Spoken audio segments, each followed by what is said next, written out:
Okay, अस्सलाम वालेकुम। अब जो हम लैब करने जा रहे हैं वो है practical number 1 of course 100, number 662। 662 की जो लैब है वो आई वुड से कि इंटरप्रिटेशन पे बहुत ज़्यादा बेस्ड है।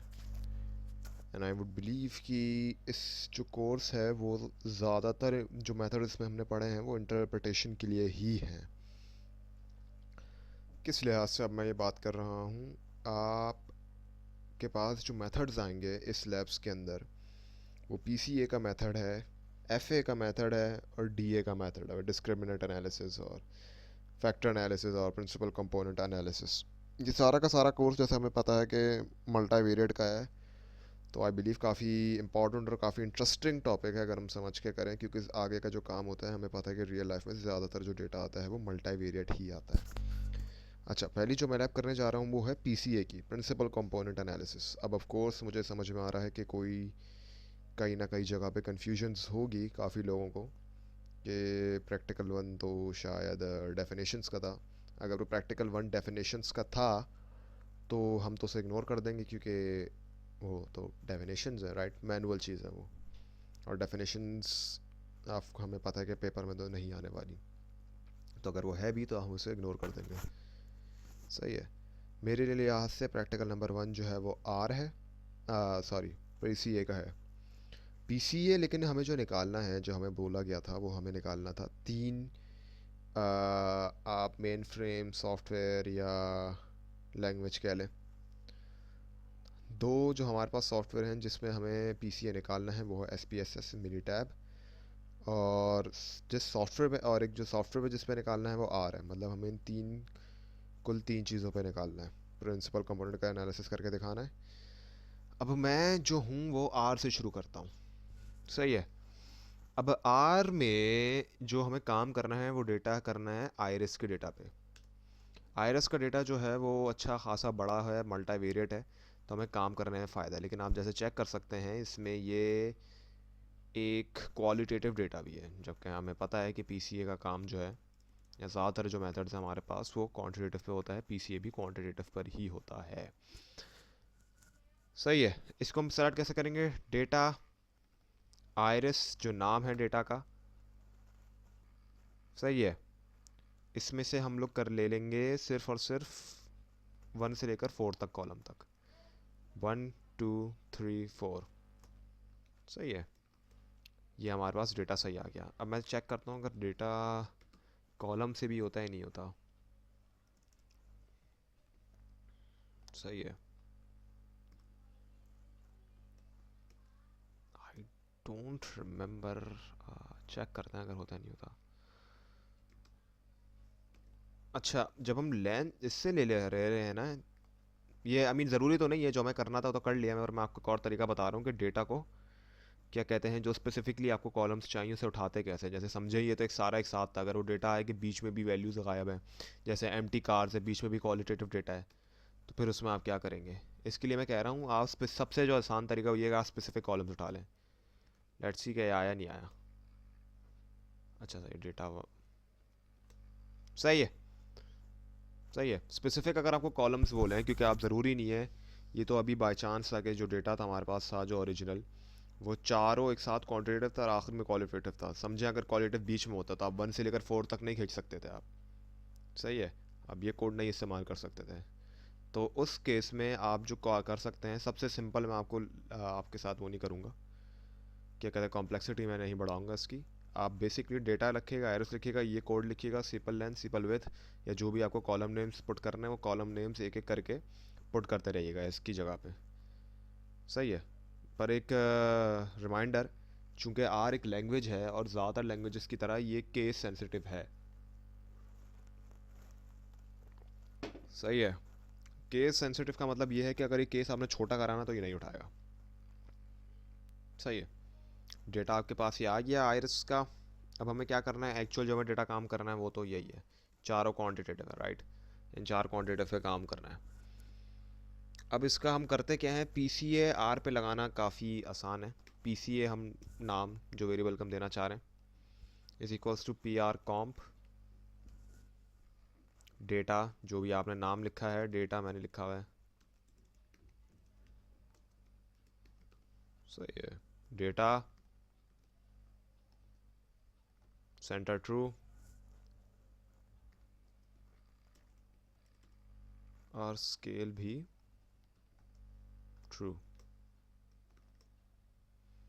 सही है। ये हमारे पास आया पीसीए का, लेकिन ये समरी नहीं है।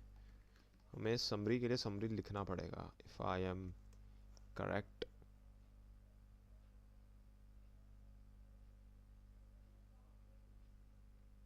सही है। इम्पोर्टेंस ऑफ कंपोनेंट्स, ये हमारे पास आया है पीसीए, सही है। और अब आपको इसका अगर बाय प्लॉट बनाना है, जैसे कुछ जगहों पे बनाना होता है, तो आप लिख देंगे बाय प्लॉट पीसीए। ये तो सुभान अल्लाह है, सही है। पर बाय प्लॉट करता क्या है? बाय प्लॉट तो बनता भी पहली बात तो दो ही चीज़ों का है, तो इसने तो चारों चीज़ों को दिखा दी, तो बाय प्लॉट गलत बना है। पर बाय प्लॉट अगर सिर्फ आपको बना के दिखाना है तो आपको ये चीज़ है। अगर हम इस पर गौर करें तो ये जो जा रहा है वो पीटल लेंथ है, पीटल विथ है, सीपल लेंथ है, सीपल विथ है। ये दिखा क्या रहा है? ये जो है हमें वो बेसिकली ये दिखा रहा है कि जो शक्ल जा रही है, जो डेटा जिस तरफ जा रहा है, मतलब एक तरीके से कोरिलेटेड है, वो कौन सा है। तो सीपल विथ जो है वो एक तरफ जा रहा है, पीटल लेंथ और पीटल विथ जो है वो बहुत ज़्यादा एक दूसरे से क्या कहते हैं, मिलते जुलते हैं। और सीपल लेंथ जो है जब भी थोड़ा बहुत ही मिलता जुलता है, लेकिन है, सही है। ये हमारे पास पीसीए आ गया। अच्छा, अब पीसीए ये बन गया आर पे। अब बात क्या है, सही है। अब ऑफ कोर्स हमारे पास जो डेटा आएगा आयरिस का, वो हमारे पास जैसे प्रैक्टिकल्स में भी हमारे पास आता है। तो आ, अब मैं ये सोच रहा हूँ कि मैं क्या आप लोगों को आर से निकालना ही बताऊँ एक्सेल का डेटा, या वो आई मीन रियलिस्टिकली तो हमारे पास जो डेटा आता है वो dot C S V format में या एक्सेल के फॉर्मेट में आता है। अगर एक्सेल के फॉर्मेट में भी आता है तो आप डॉट सी एस वी में तब्दील कर सकते हैं। तो मैं आर से नहीं बताता, वो फजूल में कॉम्प्लेक्सिटी हो जाएगी। इसके लिए अभी आप मैं क्या करूँगा, बेसिकली मैं नेट से आयरस का डेटा उठा लूँगा। ये आयरस का डेटा मैंने डेटा सेट मैंने डाउनलोड करके इसमें मैं ले आया हूँ मैं। अब क्या है, अब क्या करना है? अब जब हमने ये कर लिया है तो हम इसे जाएंगे। अच्छा, ये ए कॉमा देख रहे हैं? अच्छा, लिखा हुआ भी है इसमें, मैं आपको दिखा तो नहीं सकता, लेकिन टाइप में देखे लिखा है Microsoft Excel comma separated values, इसी एसवी फॉर्मेट में, सही है। आपको एक्सेल में भी मिल जाए तो कर लें। एक्सेल में मैं नहीं उठाऊंगा, अब मैं हम उठाते हैं आईबीएम में, एस पी एस एस। अच्छा, जैसे मैं कह रहा था कि मैं इसकी इंटरप्रिटेशन जो है, मैं पहले आपको सिर्फ करके दिखा रहा हूँ। इंटरप्रिटेशन में मिनी टैब से करके आपको दिखा दूंगा। खुलने दें, ऐसे खुलने में भी काफ़ी देर लगाता है।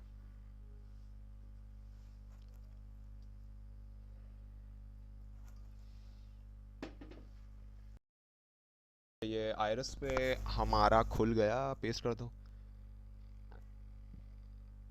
Let's see if it even works और नॉट।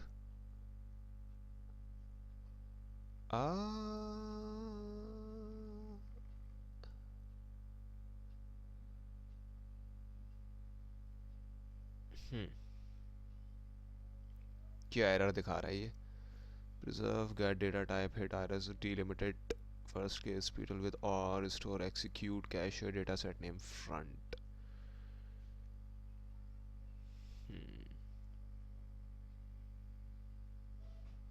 आई डोंट थिंक इसने सही से उठाया है।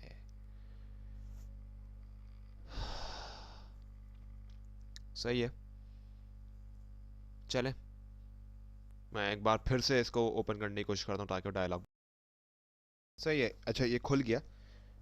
आपने नहीं देखा कि मैंने करा क्या है। बेसिकली जब वो आया था मैंने पेस्ट दबाया था। आप पेस्ट मत करिएगा, आप ओके करिएगा, आपको कुछ नहीं करना। बेसिक जो चीज़ करते हैं वो करते हैं, सही है।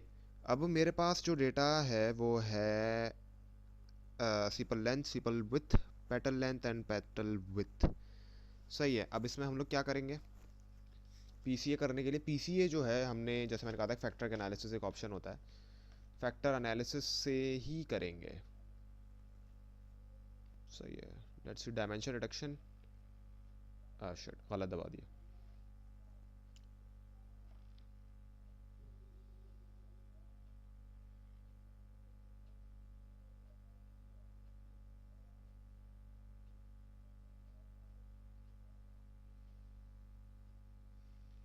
सही है। सिंपल लेंथ, ये चारों हम कर लेते हैं सिलेक्शन वेरिएबल।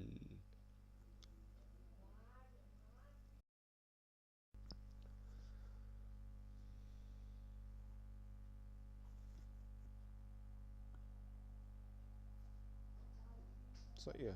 प्रिंसिपल कंपोनेंट, अच्छा मैंने देखा फैक्टर एनालिसिस से करा है और ऊपर भी फैक्टर एनालिसिस लिखा हुआ है, लेकिन एक्सट्रैक्शन मेथड देखिए क्या लिखा है, प्रिंसिपल कंपोनेंट एनालिसिस। सही है। अच्छा, प्रिंसिपल कंपोनेंट जो है वो आपकी किस्मत अच्छी है कि वो था, लेकिन ये आमतौर पे होता नहीं है। मैं एक बार फिर से इसलिए आपको करके दिखाऊंगा। आप एनालाइज पे जाइएगा, डायमेंशन रिडक्शन पे जाएं, फैक्टर पे जाएं, सेलेक्ट करें, एक्सट्रैक्शन पे जाइएगा और प्रिंसिपल कंपोनेंट यहाँ पर सेलेक्ट करिएगा। सही है। चेक कर लेगा कुछ और तो सेलेक्टेड नहीं है, फजूल में अलग हो जाए। और कोरिलेशन मैट्रिक्स और कोवेरियंस मैट्रिक्स दोनों सेलेक्टेड है। ओके, अब दोनों बन सकते हैं। मैं आपको एक ऐसी अंडरस्टैंडिंग दे सकता हूँ कि रियलिस्टिकली लॉजिकली कब इस्तेमाल होता है कोरिलेशन और कोवेरियंस। कोरिलेशन और कोवेरियंस मैट्रिक्स जो है एक अलग अलग डिस्टिंक्शन पे इस्तेमाल होता है। Okay, one of the reasons, the main reasons I would say is that correlation matrix जब इस्तेमाल हम करते हैं जब आपको पता है कि डेटा की जो यूनिट है ना, जिस यूनिट पे वो काम चल रहा है वो डिफरेंट है, क्योंकि सारे के सारों को डेटा को कोरिलेशन मैट्रिक्स जो है अप्लाई होने से पहले क्या कहते हैं, उसको नॉर्मलाइज कर देता है ना। व्हाट डज इट मीन कि डेटा को वो नॉर्मलाइज कर देता है? इसका मतलब ये है कि वो बहरहाल उसको एक बेसिक यूनिट पे ले आता है। सिंपल अगर मैं तरीके से आपको समझाने की कोशिश करूँगा, आप यही समझें कि सब इसको एक बेसिक एक सिंगल यूनिट पे ले आता है। सही है। कोरिलेशन जब इस्तेमाल होता है जब यूनिट्स अलग हो। कोवेरियंस जब शुरू इस्तेमाल होता है जब सारे के सारे यूनिट्स जो हैं वो एक होते हैं। सही है। मतलब हम जैसे देखें आइरिस का जो डेटा है, अगर आप गौर से देखें तो ये सारा का सारा सेंटीमीटर के अंदर है, ये सारा डेटा एक है। इस पे आई बिलीव हम कोवेरियंस अप्लाई कर सकते हैं। पर अगर कोई डेटा है उस पर सारे सेंटीमीटर में, एक लेंथ में, एक मीटर में, एक विथ का है, एक कुछ है, एक कुछ है। सही है। तो ये सारा का सारा जब भी विथ भी है ना 0.3 है सेंटीमीटर, तो लेंथ और है और फिर ये वो है, ये सारे के सारे एक ही यूनिट के अंदर, तो हम कोवेरियंस इस्तेमाल कर सकते हैं। कोरिलेशन भी इस्तेमाल कर रहे हैं तो कोई फ़र्क नहीं पड़ रहा। लेकिन अगर डेटा अलग अलग है तो उसमें कोवेरियंस का भी इस्तेमाल नहीं होता। हम कंटिन्यू कर देंगे, मैं कैंसिल कर रहा हूँ क्योंकि हमारे पास इसका जवाब है और वो ये है। सही है। कितने एक्सट्रैक्शन करी है, कितनी 0.2 है एक्सट्रैक्शन मेथड। सही है। टोटल क्यूमुलेटिव क्या थी हमारे पास, कितनी परसेंट जा रही है, क्या जा रही है, बा वगैरह वगैरह, कंपोनेंट मैट्रिक्स क्या, कितने कंपोनेंट्स की क्या वैल्यू बन रही है। सही है। मैं इस बात पर आता हूँ, लेकिन जो हम लोग करेंगे वो मैं आपको उसकी बताता हूँ, क्योंकि देखिए तीनों की इंटरप्रिटेशन तो एक ही होगी ना। मैं आपको ये अब मैं करके दिखाता हूँ मिनी टैब के ऊपर। मिनी टैब अगेन ओपन कर लेते हैं, ओपन विथ मिनी टैब।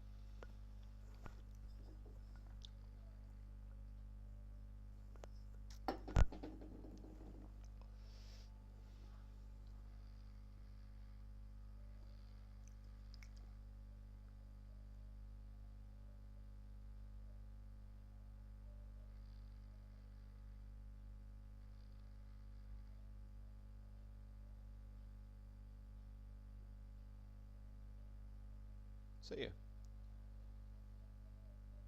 आ, सही है। अब हमारे पास खुल गया है मिनी टैब में।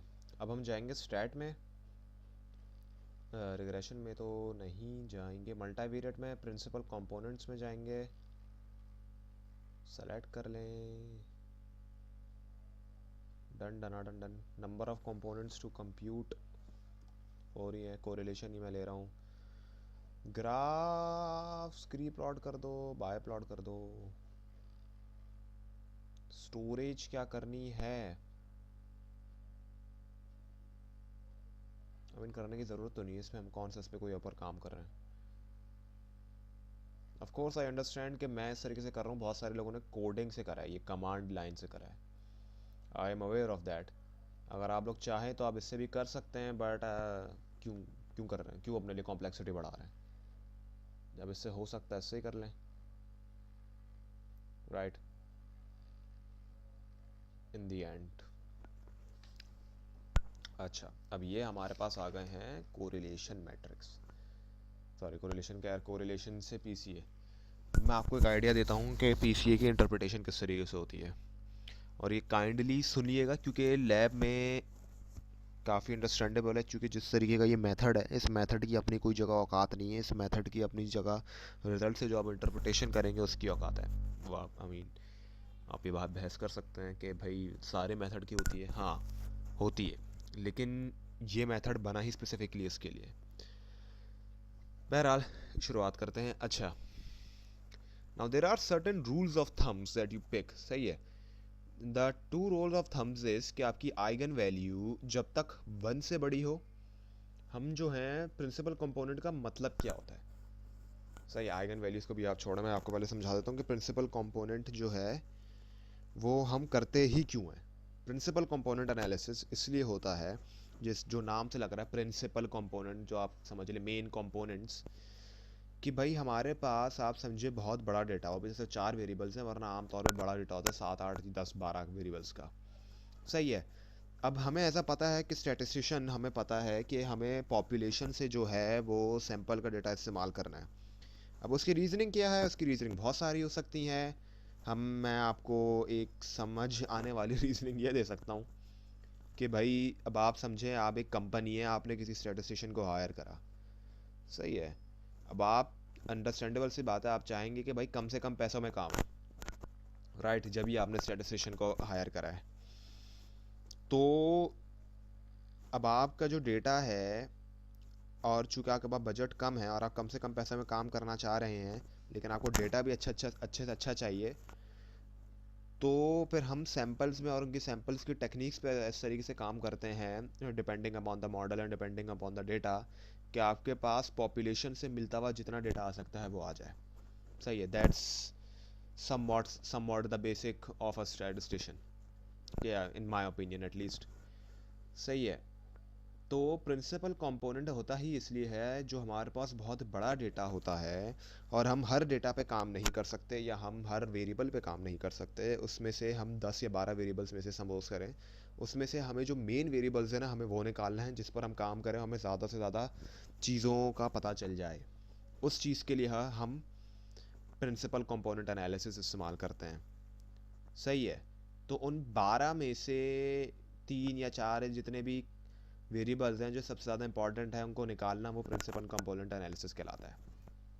अच्छा, अब ये निकालता कैसे है, वो इस तरीके से निकालता है कि आपको रिजल्ट उठा के दे देता है और आपको इंटरप्रिटेशन अब खुद करनी है। अब जैसे इसने मुझे रिजल्ट दिया हुआ है आइगन एनालिसिस और आइगन वेक्टर, आइगन वैल्यू हम चेक कर सकते हैं। अब आते हैं जैसे रूल ऑफ थंब में जो आपको कह रहा था कि 2 रूल ऑफ थंब होते हैं आमतौर पे, कि भाई आइगन वैल्यू आपकी 1 से जितनी भी आपकी आइगन वैल्यूज जो 1 तक आ रही हैं, और इसका वेरिएंस जो है एटलीस्ट 80% जो है वो डिफाइन हो रहा है। किस तरीके से, ये चेक करिएगा आप। ये है आइगन वैल्यू, ये चारों वेरिएबल्स मैंने पुट करे हैं। आइगन वैल्यू आप देख सकते हैं, पहले वाले का 2.9108 है और दूसरे वाले का 0.9212 है। ये दो आइगन वैल्यूज़ हैं हमारे पास 1 से, ये 1 से छोटी है, लेकिन मैं इसको ले क्यों रहा हूँ इससे आप अंडरस्टैंड करेंगे अभी। और दूसरा क्या प्रोपोर्शन, ये वेरिएंस बता रहा है, हर किसी का कितना वेरिएंस जो है ये डिफाइन कर रहा है टोटल डेटा के अंदर, सही है। और क्यूमुलेटिव जो है वो बस इन सारी वेरिएंसेस को प्लस कर करके दे रहा है, 1 तक बना रहा है, जो हमें बता रहा है कि पूरा डेटा की वेरिएंसेस चारों से डिफाइन हो रही है, जो होनी चाहिए क्योंकि हमने डेटा ही चाल लिया, राइट। 0.728 जो है, जो पहला वेरिएबल है, उस मतलब जो पहली इक्वेशन है, to be honest with you, वो कितनी क्यूमुलेटिव हमें बता रही है, वो है 0.728, अंडरस्टैंडेबल। और दूसरी तक जो हमें बता रही है वो क्यूमुलेटिव 95% हमें वेरिएंस बता रहा है। ये बहुत अच्छा है। क्यों? मैंने आपको क्या बताया था कि कम 80% जो है वो एक रूल ऑफ थम है। सही है। अब रूल ऑफ थम की जो खासियत है वो ये होती है कि वो एक ह्यूरिस्टिक टेस्ट होता है, मतलब एक डेफिनेट टेस्ट नहीं है। जैसे मैंने आपको पहले आई थिंक इकोनोमेट्रिक्स में एग्जांपल दी थी कि एक टेस्ट होता है VIF मल्टीकोलिनियरिटी का और एक होता है कोरिलेशन मैट्रिक्स। कोरिलेशन मैट्रिक्स एक बहुत अच्छा टेस्ट है लेकिन वो एक ह्यूरिस्टिक टेस्ट है, वो कोई डेफिनेट टेस्ट नहीं है। VIF भी डेफिनेट टेस्ट नहीं है लेकिन वो आम तौर पे एक इंडस्ट्री स्टैंडर्ड है मल्टीकोलिनियरिटी जानने के लिए। सही है। और जैसे हम ग्राफ भी देखते हैं वो भी ह्यूरिस्टिक टेस्ट है, सब्जेक्टिव है, मतलब ज़्यादा ऑब्जेक्टिव नहीं है। इसी तरीके से ये रूल ऑफ थम्स भी हमारे पास ह्यूरिस्टिक है, सब्जेक्टिव है। 80% कम से कम हो तो हम अच्छा मानते हैं, और वाइगन वैल्यूज़ 1 तक हों तो हम अच्छा मानते हैं। अब इसमें 1 नहीं है, मैं 0.92 क्यों ले रहा हूँ? और मैं वो इसलिए मैं ले रहा हूँ क्योंकि मैं जो बार बार आपको कह रहा था कि ये ह्यूरिस्टिक टेस्ट है या एक रूल ऑफ थंब है सिर्फ एक, क्योंकि हमें इसके साथ साथ हमें वेरिएंस भी देखना है। सही है। अब आपको कितना लेना है वो आपके डेटा, आपके मॉडल और आपका एज अ स्टैटिस्टिशियन आप पे डिपेंड करेगा इन रियल लाइफ। अभी तो हमारे पास ये तो हमें इतना कोई रफ एंड टफ होने की ज़रूरत नहीं है, लेकिन हम लोग इस डेटा के लिए, क्योंकि हमें 80% तक अगर वेरिएंस चाहिए था तो 95% तक दे रहे हैं यहाँ पर, तो हम ले रहे थे। सही है। इन इन अगर मैं इसको थोड़ा और डिफाइन करूँ, अगर समझे ये 95 भी नहीं होता, अगर ये 82 81 भी होता, हम जब भी यहाँ तक ले लेते। सही है। ठीक है। 72% जो है वो हमारे 80% के रूल ऑफ थंब को नहीं मानता। तो हमने ये दो पीसीस जो हैं वो ये यहाँ तक हमने बोल दिया कि भाई इन चारों में से जो है वेरिएबल्स में से हमें सिर्फ और सिर्फ ये दो वेरिएबल्स सबसे अच्छे लग रहे हैं, या सबसे ज़्यादा जो है वो वेरिएंस एक्सप्लेन कर पा रहे हैं, इसलिए हम सिर्फ दो पीसीस ले रहे हैं इस डेटा में से। सही है। पहला काम पीसीए का क्या था कि वेरिएबल्स निकालना, बहुत बड़े डेटा में, बहुत बहुत सारे डेटा वाले वेरिएबल्स में से इंपॉर्टेंट वेरिएबल्स को निकालना। अब मैंने कह दिया कि भाई ये दो वेरिएबल्स सबसे ज़्यादा वेरिएंस डिफाइन कर रहे हैं, इसलिए इन दोनों को उठा लो। सही है, मैंने उठा लिया इन दोनों को। अब इन दोनों की इंटरप्रिटेशन करो कि इसमें है क्या। सही है, क्यों दे रहा है ये इतना ज़्यादा, वो आ जाता है आइगन वेक्टर्स का काम। ये सीपल लेंथ PC1, ये PC1 है टोटल, जो इस PC1 की वैल्यू आइगन वैल्यू है, और ये जो है ये PC2 है, इसकी ये है। सही है। और चूंकि हमने दो ही सपोज करें, इसलिए मैं PC1 और PC2 को हम लोग एक्सप्लेन करेंगे, PC3 और PC4 को एक्सप्लेन नहीं करेंगे, उसे हम कर देंगे, उड़ा देंगे, समझ ले, हम उसको नहीं लेंगे। PC1 में जो है वो हम चेक कर सकते हैं कि सीपल लेंथ की 0.52 वैल्यू है, -.263 वैल्यू है, 0.581 है, 0.66 है, 0.566 है। सही है। अच्छा, अब इधर भी एक रूल ऑफ थंब आ जाता है। इधर का रूल ऑफ थंब क्या है, मैं आपको बताता हूँ। इधर का रूल ऑफ थंब ये है कि आप एक टेस्ट लेते हैं 1 divided by I think square root है,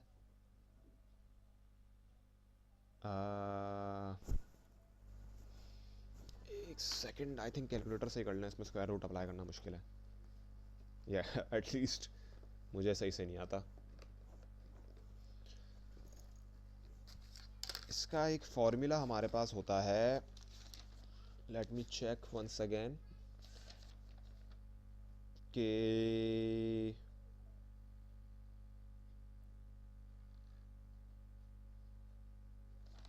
if I am correct about it, it is 1 divided by square root of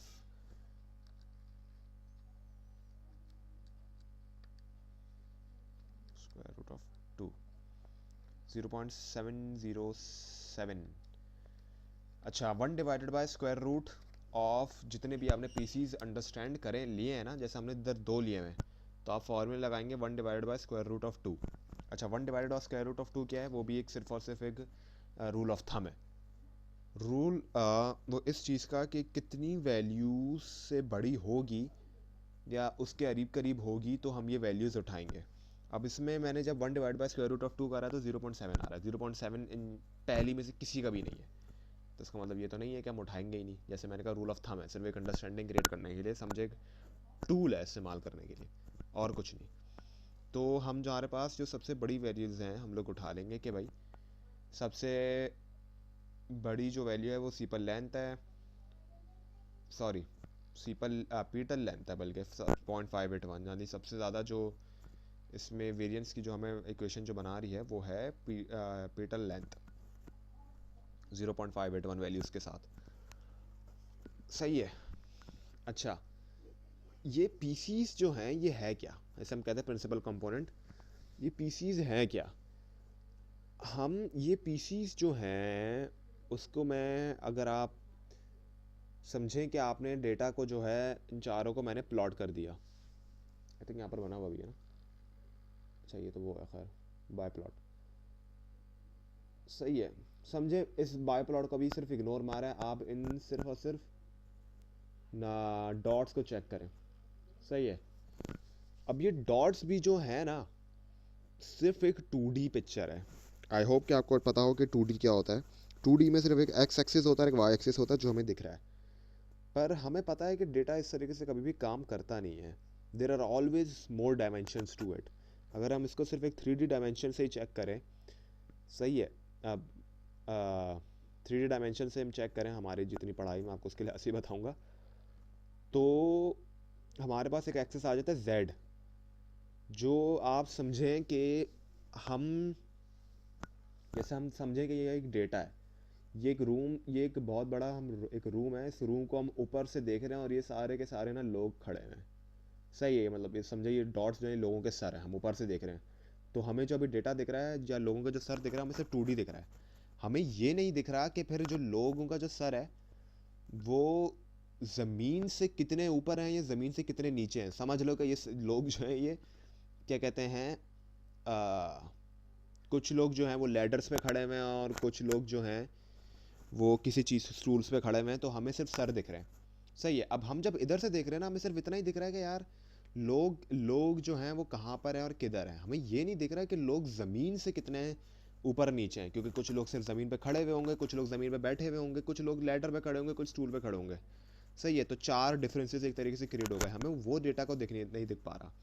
लेकिन सपोज करें अगर हम इस एक ग्राफ को 2D के बजाय 3D कर देते हैं, सही है, जेड एक्सिस ला देते हैं, और अब आप समझें कि जैसे हम लोग जिस तरीके से अब अभी आप देख रहे हैं कि हम ऊपर से देख रहे हैं एक रूम में से, अब हम रूम में से ऊपर से हटकर यहाँ पर राइट पे खड़े हो जाते हैं। सही है, और ये मतलब यहाँ पर कोई दीवार व्यवहार नहीं है, हम यहाँ पर खड़े हो जाते हैं, तो हमें डेटा को एक नए तरीके से देखने का एक अंदाज़ा मिल गया। सही है, हमारा पीओवी जो है, हमारा एक व्यू जो है, हमारा जो पॉइंट ऑफ व्यू है वो चेंज हो गया। जब आप राइट से यहाँ से देखेंगे तो हमें डेटा का एक अलग पैटर्न दिखेगा। सही है, कि कुछ लोग जो हैं वो आ, और वो हमारे मेरे ख्याल से वो पैटर्न हमें ये बताएगा कि भाई लोग ज़मीन से कितना ऊपर नीचे हैं। सही है। अब समझिए कि पहला वाला जो मैं पैटर्न था वो दिखा रहे था कि जो 2D वाला पैटर्न था कि भाई लोग किधर खड़े हुए हैं। सही है, मैं कह सकता हूँ कि अच्छे खासे लोग जो हैं वो रूम के इस कोने में खड़े हुए हैं, अच्छे खासे लोग कुछ लोग रूम्स के इस यूनिट पे खड़े, इस जगह पे खड़े हुए हैं। सही है। और अब मैं पैटर्न बदलता हूँ दूसरा, अब हम ऊपर से नहीं, हम 3D पर आ गए। अब 3D के लिए मैं आपको एग्जांपल देता हूँ कि आप यहाँ पर खड़े हुए हैं राइट पे, और जैसे मैंने कहा कि यहाँ पर दीवार नहीं है, अब आप यहाँ पर देख रहे हैं। अब जो दूसरा पैटर्न है वो हमें ये बता रहा है कि लोग जो हैं फिर ज़मीन से कितने ऊपर नीचे हैं। सही है, जैसे हम जब 2D से देख रहे थे ऊपर से तो हमें पता नहीं चल रहा था कि कौन बैठा हुआ है, कौन खड़ा हुआ है, या कौन क्या कहते हैं स्टूल पे है या कौन लेडर पे है। सही है, मतलब ज़मीन से हमें डिफरेंस उनका नहीं पता चल रहा था। जब हम 3D पे आए और हम यहाँ से देखना शुरू हुए तो हमें जो है, जो दूसरा पैटर्न हमें जो डेटा का बता रहा था वो ये बता रहा था कि कितना ज़मीन से ऊपर नीचे है। सही है, पहला पैटर्न बता रहा था कि लोग रूम में किस कोने पे खड़े हुए हैं, दूसरा पैटर्न हमें ये बता रहा है कि लोग जो खड़े हुए हैं वो क्या खड़े हुए हैं, बैठे हुए हैं, स्टूल पे चढ़े हुए हैं या लैडर पे चढ़े हुए हैं, कहाँ पे चढ़े हुए हैं। सही है, हमें ये बता रहा है, दो पैटर्न है। मैं इसकी इतनी बात करूँगा, आई थिंक ज़्यादा हो जाएगा क्योंकि इसमें काफ़ी इमेजिनेशन की पावर थी, आई अंडरस्टैंड। तो कुछ और आई अंडरस्टैंड के कुछ लोग जो है उनको इमेजिन करने में थोड़ा प्रॉब्लम होती है, तो मैं इतना ही समझाऊंगा। अगर आप आर्किटेक्चर के स्टूडेंट हैं या अगर आपका कुछ काम ऐसा रहा है आर्किटेक्चर में या इंजीनियरिंग में, तो I think you would understand what I was trying to say. सही है, क्रूड एग्जांपल थी but I hope you could understand it. सही है, पीसी बिल्कुल यही करता है। जब आपने, मैंने क्या कहा था, पीसीए का पहला काम क्या था कि जो मेन फैक्टर है बहुत सारे वेरिएबल्स में से हमको निकाल के दे, इसने हमें निकाल के दे दिए, मैंने आपको बता दिया कि भाई ये दो इंपॉर्टेंट है, वो मैंने इससे निकाल लिए। अब ये क्या हमें बता रहा था, ये जो हमें बता रहा है, जैसे मैं इधर एक लफ्ज़ इस्तेमाल कर रहा था कि एक जो 2D वाला है वो एक पैटर्न बता रहा है कि लोग कोस कोने पे खड़े हैं, और दूसरा जो 3D था वो मैं ये बता रहा था कि लोग क्या कहते हैं कितना ज़मीन से ऊपर नीचे खड़े हुए हैं, यानी एक डिफरेंट पैटर्न दिखा रहा था, सही, एक डिफरेंट पीस ऑफ नॉलेज दे रहा था। पीसी लिटरली यही करता है। पीसी वन जो है हमें वो डेटा का एक हिस्सा दिखा रहा था, समझे, ये हमें अभी, अगर मैं इससे एग्जांपल वही लेकर दूं, तो समझे जैसे ये हमें बता रहा था कि लोग किस कोने में खड़े हुए हैं, और ये हमें बता रहा है कि लोग ज़मीन से कितने ऊपर नीचे खड़े हुए हैं, एक एग्जांपल के तौर पे। एक्चुअली हमें क्या बता रहा है वो मैं आपको बताता हूँ। वो हमें ये बता रहा है कि भाई एक पैटर्न बता रहा है कि पीतल लेंथ और सीपल लेंथ जो है वो अच्छी खासी एक दूसरे से मिलती है, सही है।